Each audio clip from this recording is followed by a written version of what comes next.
Welcome to In Reality, the podcast about truth, disinformation, and the media. I'm Eric Schurenberg, longtime business journalist and media executive, now the founder of the Alliance for Trust in Media. What has it meant to be a professional news journalist during the past 10 years? In an era of gleeful hostility to the press, how do reporters cope? How do they avoid becoming the story? How do they handle unprecedented fear for their own safety and the challenges of covering an administration that sometimes demands followers refuse to believe their own eyes? Our guest today is Steve Peoples, senior political writer for the Associated Press and a 14-year veteran of presidential campaigns. Few reporters have a clearer view of how the relationship between presidents and the press has transformed in these hyper-partisan years. Now, we recorded this live at a session of my virtual University of Chicago course, Presidents versus the Press. Now, our focus in the class was on the coverage of President Biden, which seems to me we're still processing 10 months after he left office, in particular, how the press missed the signs of his cognitive decline. Steve is candid about the cause of that failure and about the job ahead for journalists in the age of Biden's successor, Donald Trump. We cover the dangers of groupthink in the newsroom, the pressure that every journalist faces to skew coverage to maintain access, and why fact-checking in real time is now a core responsibility of the press. And here's Steve Peoples. Just tell us a little bit, just a little background about you. So, you've been covering a number of campaigns, a number of administrations. Yes. And just kind of in a general sense, how has the role of the AP in particular and the media in general changed over the course of your long career? My goodness, that is a big question. Well, just a little background about myself, and again, thank you for having me. It's great to be with you all. I feel like we have an obligation to share our experience with the public when given the opportunity. It's a huge part of our job, and it's nice to be able to pull the curtain back a little bit and just talk about journalism. I feel like the press is part of the story now in a way that it just never has been before for my entire career. I've been a reporter since college. Worked my way up, and I won't go too deep here, but in regional newspapers. So I've covered state houses and city councils and worked my way up. The AP hired me in 2011 to be the Northeastern political correspondent. They moved me up to New Hampshire to cover the New Hampshire presidential primary that year. There was a competition. There was a primary on the Republican side primarily. President Obama was running for a second term. I don't know if any of you guys have been to those early states, but the access is incredible to candidates. You can, walk right up to folks in living rooms and backyard barbecues and things like that. And so that's kind of how I got into presidential politics. Started covering the Romney campaign, hopped on his plane in 2012. Different Republican Party, but still there was a lot. It's always been in vogue, especially on the Republican side, to hate on the press or certainly dislike the press. And so I've been kind of the focus of politicians' ire and disdain for for a long time. It's really part of the job. And after that, moved to DC, back to DC, where I covered some of the Obama campaign or the Obama presidency, a second term. Was on the Hill for a bit in Congress, covering that stuff. But really, I've always been focused on presidential politics. It's always just been the most interesting to me. It's also, I think, mattered the most, right? So I think one thing that a lot of journalists have in common is we're just drawn to the biggest stories, big stories, and certainly presidential politics is one of the biggest stories in the world, right? So did some of the Hillary stuff then, and then the Trump era began, right? And so much changed. We could talk for a long, long time about that, but my biggest takeaway too are one, again, we really became part of the story. The enemy of the people stuff started then, right? We had never had a presidential candidate, a presidential nominee, certainly in this country, openly using language like that in almost every rally. Trump, before he was the president, would call us the enemy of the people. And we saw, some spates of violence start to pop up. My organization and others started to talk a lot more seriously about security. We can get into this more, but we've had very serious conversations and more this the second time around, but about whether or not to wear bulletproof vests covering events. That the kind of thing that would never even cross my mind, right? Became a real part of the job, and being in environments where we were instructed to not identify ourselves as journalists, to hide credentials, to try to not to carry. The camera folks had a real tough time, right? But for me being a print reporter, it was relatively easy to hide what I was doing at times. So we could talk a whole lot about that, and hopefully we will. I think that is kind of a fundamental change, feeling like you could do your job and everyone understood that your job was part of American democracy, to feeling like doing your job was actually dangerous and that you were in danger from fellow Americans just for doing your job. That's pretty foundational. Let's switch to Biden now. Now, some of the reading we did suggested that his administration, at least at first, was greeted with a huge sigh of relief that after the open hostility, the ending of the people stuff, that Biden was seen as a real breath of fresh air. Was that true? And if it was, how long did it last? It's a great question. I think it's absolutely true that just the temperature in Washington was turned down dramatically, at least for, in terms of the relationship of the press and the administration. Part of what he ran against was this chaos, this division, right? Things like that. So I think he and his team did come in wanting to have a good relationship, or at least not a violent relationship with the press. And so, yes, I think we did welcome that. Things went back to normal. Something I didn't talk about this, but something I love about the AP is that we've always had a well-respected position in the White House press corps, right? So we have, up until now, we've had the front middle seat and press briefings reserved for us. We would always get the first question at press conferences. We would actually get the last question at press conferences. When the press secretary would be going on for a while, it would be up to one of my colleagues or me at times to say, okay, thank you, to whoever the press secretary was, and that would end it. So there was just like a real kind of respect for the press in general, but especially AP. The AP kind of represented a whole coalition of all the newsrooms that are your. That's exactly right. It's exactly right. Yeah, we are a nonprofit. Folks might not know that, and it can be a little confusing these days, even explaining what we are. But we are a cooperative, so we have news organizations around the world subscribe, pay different, package, for different packages and access our content, right? So in theory, we have pool situations where reporters will go on events and share their material. We are by nature a large pool. Everything that I write or do or say is meant to be shared with a very, very large, broad audience in America and across the world, right? So yeah, going back to Biden. So yes, absolutely, it was a welcome change. Just the temperature was dialed down. There was a mutual respect, I think, that we hadn't had. And of course, it never lasts long, right? Of course, it never lasts. By nature, our job is to ask very difficult questions and be adversarial, right? Regardless of the administration, right?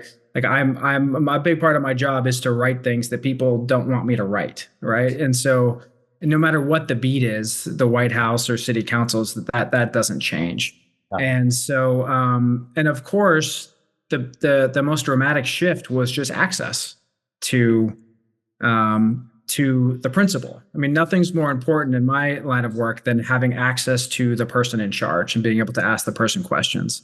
And Trump got a lot of criticism, but one thing he was shy, right? So he was constantly in front of us taking questions, no matter where he was. And people might not like what he said, or certainly there was a lot of fact checking about the veracity of his statements, but he was there and we had access to him. And very early on, it became clear, and we saw this during the campaign as well, on the campaign trail, President Biden was just not made available very often, And so I think it took a while for us to realize or to be bothered by that. It as time went on, and then other media jumped on that narrative. So Fox had a countdown, right, of how long he had not done a press conference and thing.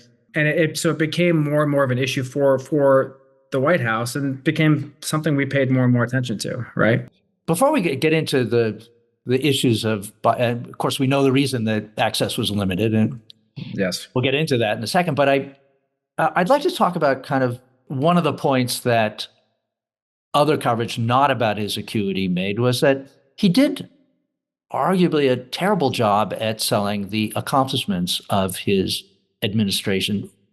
Why do you think that kind of just did not get traction with people's perception or the amount of newspaper column inches devoted to it?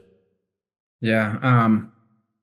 Again, I think it's such a big question. It speaks a lot to our media environment, right? In the way that it's segmented as never before, where people go off to their own bubbles and can choose their news, right? And I mean, I've written a million stories about parties messaging problems. It's been this theme for, a long time. Democrats just can't message. I'm not convinced that that's even the case, honestly. I mean, President Biden clearly was not the best salesman, right? He wasn't a bad salesman. He was likable. He would do, to some, he would make these carefully scripted appearances. His team was pretty good at getting him, especially on local TV and whatnot. I think it just might be a little old-fashioned thinking that you can show up and talk about all the good things you're doing and have it break through. I mean, almost it's the bar. The bar had shifted after President Trump's presidency, right? Mm-hmm. And so up until 2016, Infrastructure Week historically had been kind of a big deal because it meant billions of dollars to your communities and things like. But like after 4 years of Trump, Infrastructure Week is just like the punchline of a joke, right? Yes. And so President Biden is out across the country talking about all this like real meaningful legislation, and I'm just not sure that folks wanted to hear it, And so I'm not a political strategist, right? So there's other people who get paid to do that, but we certainly covered those events. We were there. He was on. We put him on TV. We asked him questions to the extent he was out. And endless fact sheets from the White House about everything that they had done, and it just I think both because of the media environment and just this bar had shifted. It was just incredibly difficult, and this of course is also something people blame us for, right? And some of it's probably justified, but if I had $1 for every time Anita Dunn in the White House. Or someone like that would say like, why aren't you writing about this? And the answer is we are, just no one's reading it. People, it's very, very, especially at AP. I mean, we really do write all of it. It all goes out on the wire. And so anyway, let me shift to another kind of fulcrum point or inflection point rather in Biden's administration, which was the withdrawal from Afghanistan. So this withdrawal and the plan and the date and everything were set by a treaty conducted under Trump's rule, but the execution was seen as a disaster, and it resulted, among other tragic things, with the death of 13 American servicemen. His approval rating never recovered from that. It just plunged. It had been high. Do you think press coverage of how bad that was overwrought, or did it not go far enough? And I wonder if you could speculate about why the decline in the approval rating seemed permanent after that. Well, I think part of it, just like the context here, is this tribalism, right? And then the divisions in our country. So there's going to be 40%. Once he got into office, 40% of America was not going to like the guy no matter what, pretty much, and probably higher than that, right? So we're talking about people in his own party and the slice of independence. And if you talk to pollsters, they'll tell you like there's some debate about whether independents even exist, right? I mean, because a lot of people have leadings if you dig down into it. So I think the conditions were ripe for him to be viewed unpopularly, or certainly to have a tough challenge to maintain his high numbers. There was that relief once he came in that the chaos had calmed down, right? And so I think the country took a big breath, and so there was some relatively high approval numbers. Afghanistan really, I think, was the beginning of the end for him, like polling or not. I've personally experienced, there was a guy up in New Hampshire who I got to know really well, Steve Shurtleff. He was the Democratic Speaker of the House in New Hampshire. He was Joe Biden's longest supporter. Joe Biden's run for president, 3 times, right? So he's been around for a while. This guy had been with Joe Biden from the beginning, and it was right around this time that part of my job is to call people in these early voting states and check in with them, see what they're thinking. He was one of the first people to say publicly, like, I cannot support Joe Biden anymore because of, and this is long before even the acuity stuff started to emerge, that he was a veteran, older guy. And so I think on multiple levels, the numbers never recovered nationally, but there was a real tangible harm that he caused among his closest supporters, right? Which surprised me, honestly. I didn't expect to hear that. So yeah, I can imagine, especially if the idea was that the chaos has now ended and we now have competent people back in the administration, and then we have this great example of chaos reemerging and a seemingly incompetent operation unfolding with tragic results. Let me switch back to the campaign trail, which during COVID and given the way Biden chose to campaign wasn't much of a trail, actually. But one of the things that the Chapter book claims is that Biden had good days and bad days. And there were moments when, you could easily convince yourself that the guy was sharp enough to, run the country again. And I wonder if you ever noticed that, if you felt like if for you it was kind of an up and down sine curve of decline, or was it kind of a sled ride down? The one thing people might not realize is that Joe Biden was never a good campaigner, right? I mean, he can connect, he can smile, he knows his stuff, right? It's been a while since he could walk into a room and kind of command the room and be the center of attention. I mean, I've literally seen him. This was in his last campaign before everything shut down, speaking to a group in Iowa, 50 people in a room, intimate setting. And I've seen people fall asleep while he was speaking. I mean, it's like he was never a dynamic, exciting person to be around. So we didn't expect that from him. I will share one anecdote. So this is in May of 2024. So right before, about a month and a half before the big debate that we all saw and talk about. And so I'm there at Andrews outside of Air Force One when he's in the helicopter landing there. It's called Marine One. He gets out, and by this time, the White House had started a policy where they never had the president walking by himself. There was always some sort of escort with him. And we knew why, right? It's just physically, it wasn't looking good. He was getting stiffer and stiffer. And so I remember watching him walk from Marine One to Air Force One, maybe 100 yards, not a long walk. I probably have video of it on my phone right now. The president reached out. He has some sort of military official next to him reached out, and it was debatable if he was just tapping him on the shoulder or leaning on him for support. But I remember remarking to my colleagues, and I wasn't on White House duty full time. I was more of the campaign reporter. But afterwards, remarking to them, like, I don't think he can make that walk for very much longer. Like he just did not look physically well. And of course, he has to walk up the stairs. And so I remember asking them, like, has there been a discussion about how to get him on the plane? But then we fly to North Carolina. Right. This is a key swing state that he was still a candidate at that point, running for re-election, a key state for him. And he was on stage with the governor and nailed it. I mean, he was, again, not super dynamic, but was like high energy, showed no signs of mental decline or exhaustion or anything. I mean, he was on just like he would have been anywhere else. Right. So part of it is like, Am I to believe my eye? Like just trying to figure out how big of a deal is it if he can't walk up the stairs to Air Force One, right? He still can give a good speech, and God knows what he's doing behind the scenes in the White House. But we just kind of assumed, because we'd never had this situation before, that sure, there might be some physical issues, but when it matters most, he was sharp enough to do the job, right?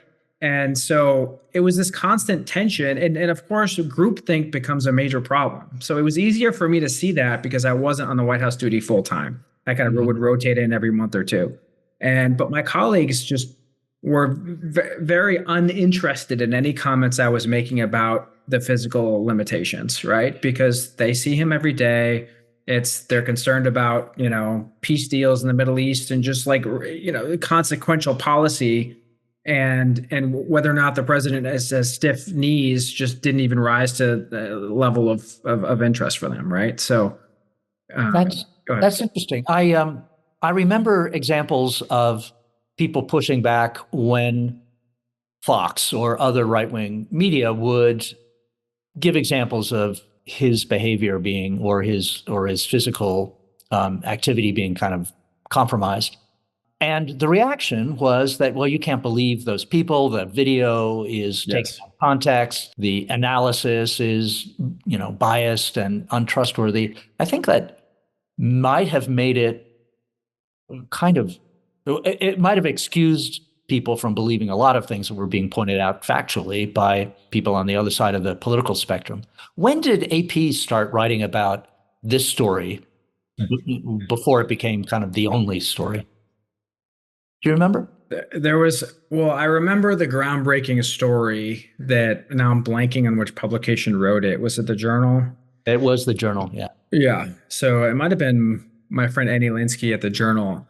But there was, the first story came out where it was a mainstream media outlet, not Fox, right? That was questioning his mental acuity, regardless of the intense backlash that I don't know if you all are aware of or have been reading about, but my goodness, the White House and all of, official Democratic, just the establishment just came after that publication hard. Again, that's part of our job. We're used to being attacked, but it was, we hadn't seen that kind of reaction before. And I think you're right.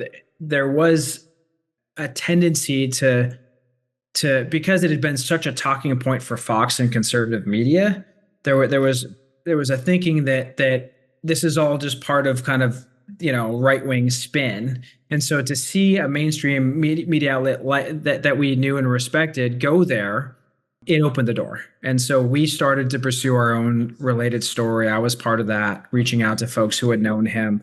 By that time, everybody close to the Biden White House was been given, strict instructions not to speak, not to address it, or if to address it, to stick to very safe talking points. But that was it started that discussion. But I don't think any of us took it or it really broke through in the way that it ultimately did until the debate, right? So it was not that long after all of that happened. What, like 2-3 months? I should have Googled it before I came on here.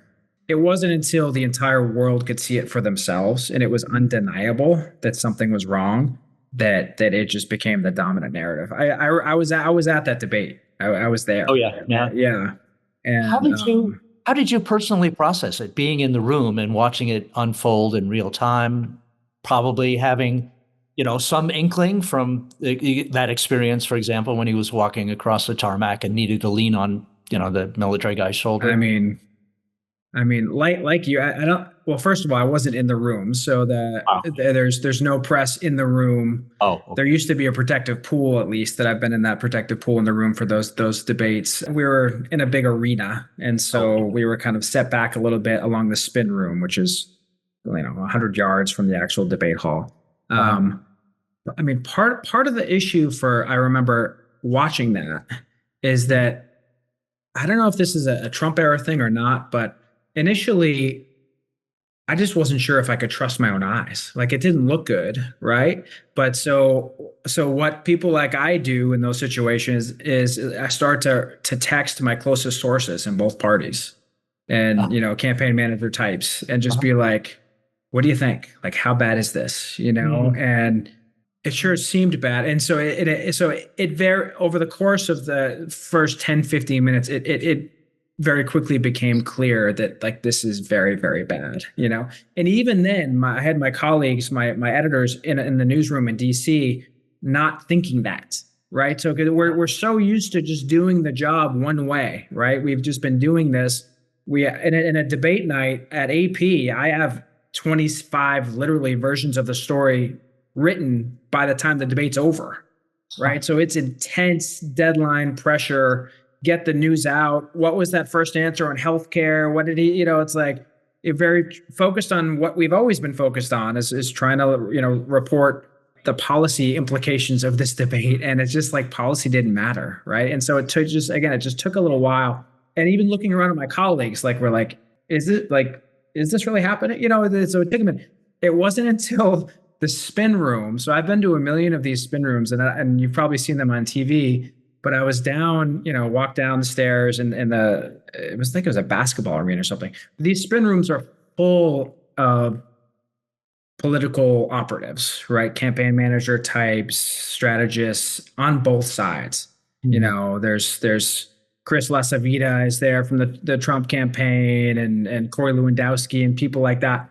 And so we walked down after it was over. And by the way, I think spin rooms are useless. You don't actually get any real information from them. I always view them as a sourcing exercise. I just want to get cell phone numbers from people.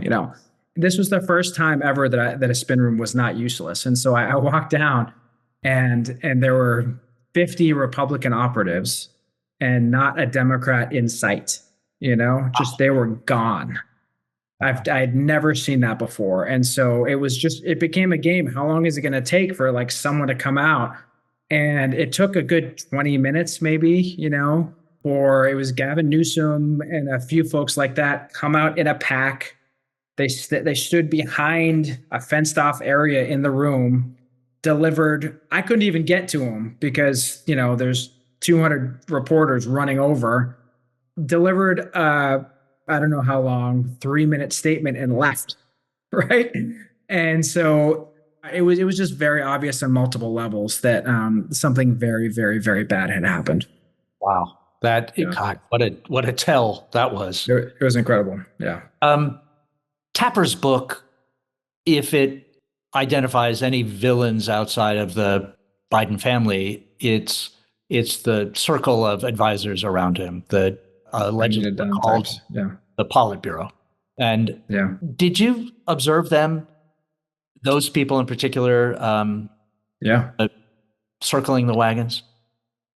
Yeah, like Jen O'Malley Dillon, campaign manager. Yeah, those are all people.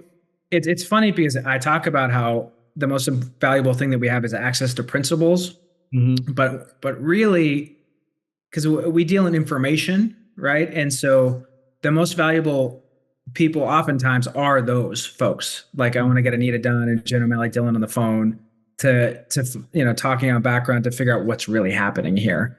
And so this is hard stuff, because this is where I think in general, of course, we deserve some blame here. Of course, we deserve some blame here, right? For one thing, we care about access, right? And so it's not a conscious thought that like I'm not going to write this critical story or ask why Joe Biden's wandering around the stage looking lost because I don't want to lose access to the campaign manager, right? But like somewhere in there, that's part of the thinking, or it's in the awareness, right? Mm-hmm. And again, we're not writing stories because of this stuff, but it shapes the interactions a bit. And so, am I going to them upset that, hey, you haven't put your boss out in front of us in a while? It's like, no, I want to know about your messaging strategy for this North Carolina swing, or where are you running ads in this way, or what's your battleground map, things like that. So I think it is important, and the books could be and probably have been written about this, just to acknowledge that people like me didn't push as hard as we could have, and on certain levels, right? Like we should have been with Fox saying, where is he? And we were at times, for sure. Like we and Tapper was great about wanting him on a show, but it wasn't like a top 5 issue for us during the campaign at all, right? And I think it really should have been. One of the questions that is a perennial one in the Trump and Biden era is that you're often asked to not trust your own eyes. I think you said that yourself earlier on. Yes.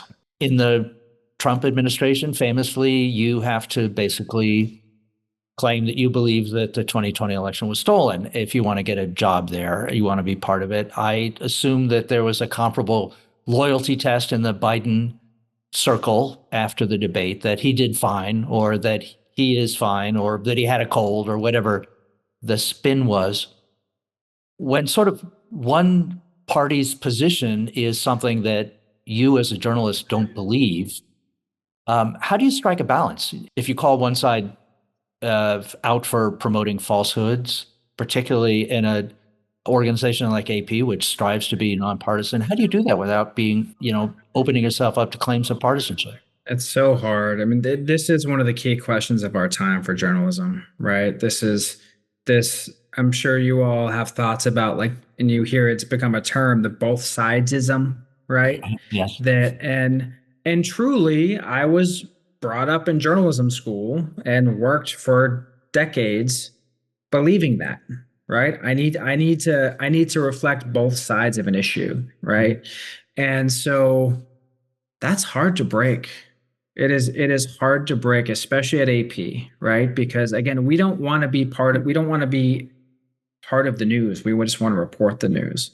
Mm-hmm. And so that's been an evolution really during the Trump era, and we've done it in other times as well.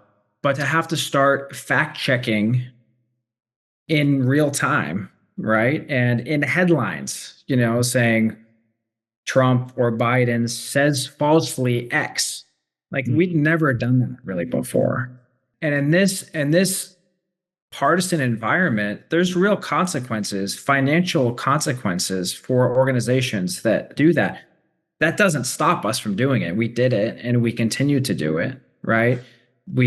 Every story that we would write about stolen election claims, we had boilerplate language that we would put in there up high saying that, there's been X Republican officials who have, looked into this, this number of judges have ruled and there's nothing to it. And so it's an evolution. It's still not something that's just how I'm wired. It's how a lot of us are wired. And there's been a shift, a stronger willingness, I think, to call out obvious untruths, but it's uncomfortable. It really is uncomfortable, Would you say that the feeling that a lot of people in the press have, that you just admitted to, feeling like we could have done a better job on Biden's health, has there been a shift to thinking, all right, this is something that we as a profession need to pay attention to for every president? And has there been heightened attention on Trump's health? He's 79. He's not in the pink of health. Has there been kind of more coverage at AP around that? Well, it's funny to talk about both sidesism. I mean, I remember when we were working on our first Biden age stories, we were also doing Trump age stories, right? Uh, And it's just kind of this environment that we live in. I think that like the 30,000 foot takeaway, really from being a journalist in the Trump era in general, is just we don't know. Like we don't know, and the assumptions we make and the way that we've always done things, journalism or otherwise, really shouldn't apply anymore. We need to think differently. We need to question our assumptions. We need to listen to different sources who we might think are biased or not, right? And so yes, I think there's some real this issue of covering Biden and missing that story hurt journalism, like big J journalism, right? It hurt America's trust in what we do. And I believe in the power of journalism, the role that we play. I think it's incredibly important. The same thing with Hunter's laptop, right? It's one of those things that was like a Fox News talking point and nobody really believed it, and we were wrong, right? And so I don't think any of us can responsibly look at those just two examples and not think that we don't have to question the way that we do things moving forward. So sure, part of that is covering Trump's health and paying attention, but just generally, we don't know. And the polls, like the polls are wrong a lot, and it doesn't matter that Trump was behind in all the polls. And if you talk to our polling team, they're very defensive about this. But as somebody who writes about all that, like, I don't really trust the polls anymore.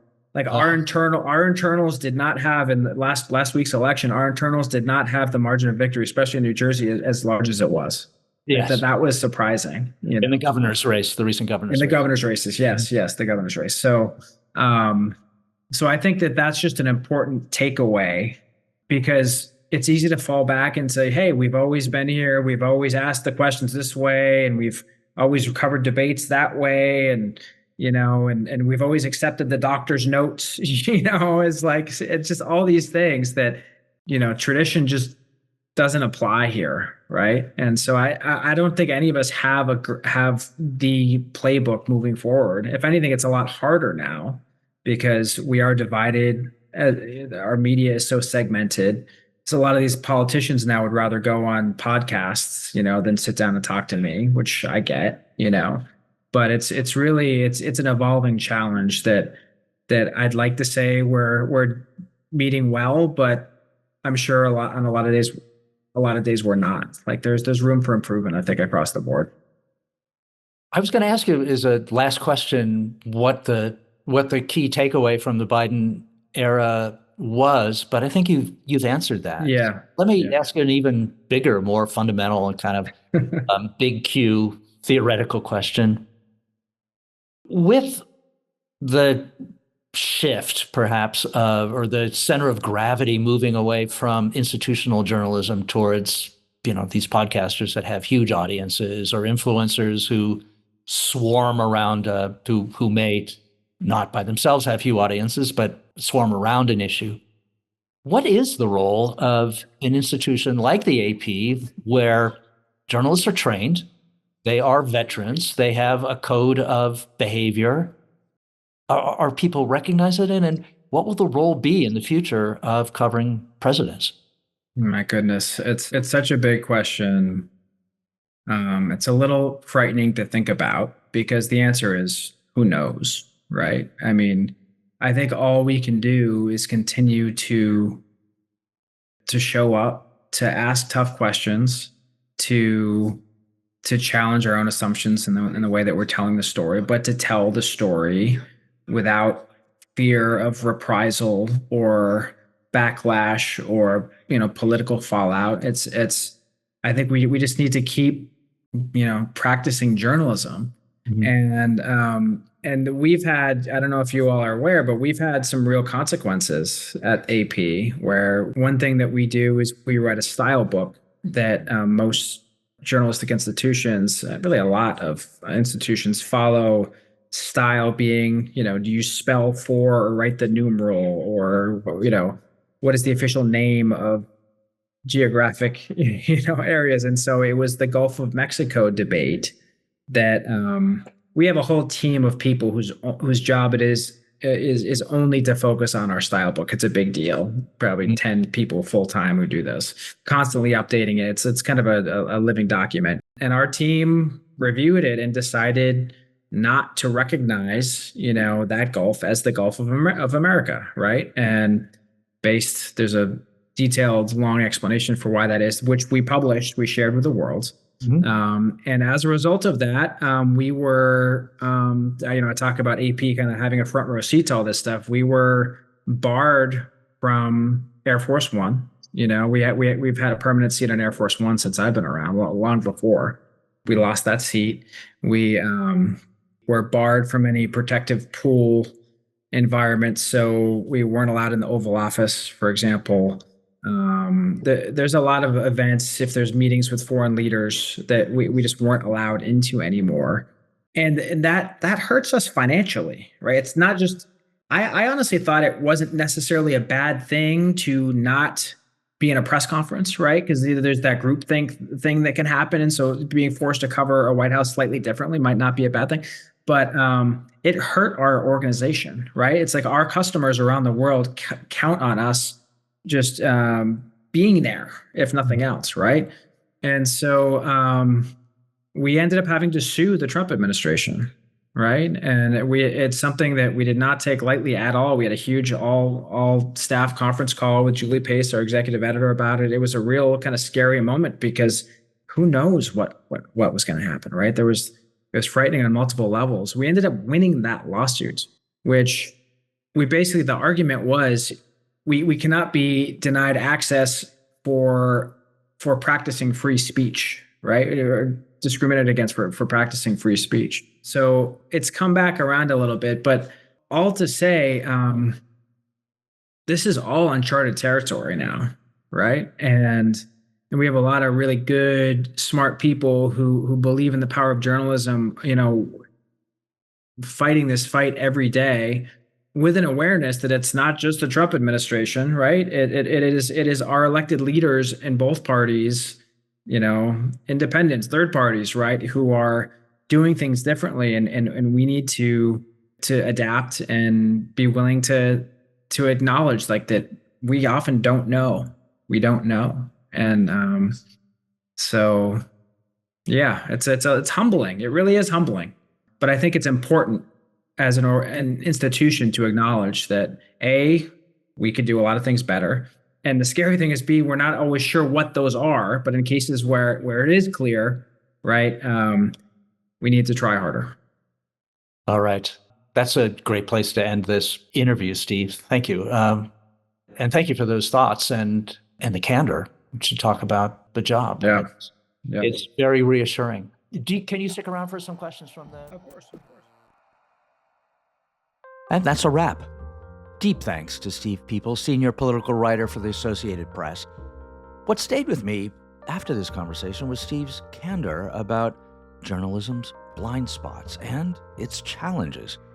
In an era when presidents challenge the legitimacy of the press and when safety and truth itself are contested terrain, journalism is a hell of a tough job. Some predict that the kind of unbiased journalism that the AP strives to practice is headed for extinction. I sure hope not, because democracy is going to miss it if it's gone. In Reality is a production of the Alliance for Trust in Media, thanks to our producer Tom Platz of Sound Sapien and my Alliance colleague, Sophia Campbell. And thank you for listening. If you enjoy the show, please subscribe, leave a review, and share it with someone who cares about democracy based on a shared reality. Thank you.